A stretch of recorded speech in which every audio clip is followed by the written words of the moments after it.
তিন ম্যাচে মাত্র 3 ওভার বোলিং। প্রতি ম্যাচে দেওয়া হয়েছে 1 ওভার। সর্বশেষ ম্যাচে 1 ওভারে মাত্র 2 রানে 1 উইকেট পেলেও সাকিব আল হাসানকে দেওয়া হয়নি বোলিং, অথচ নিজে রান হজম করেও করছেন বোলিং।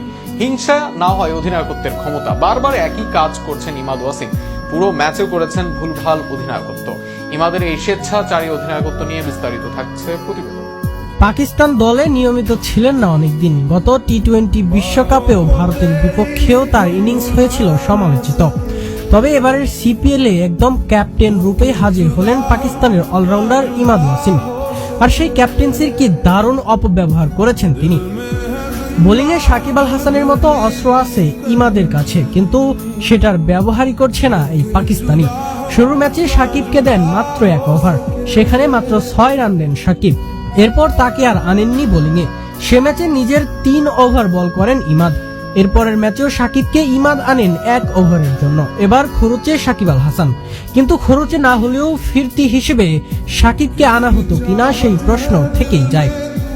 সেই প্রশ্ন উঠেছে সর্বশেষ ম্যাচে। ট্রিনবাগো নাইট রাইডার্সের বিপক্ষে সাকিবকে ইমাদ বোলিং করালেন 1 ওভার।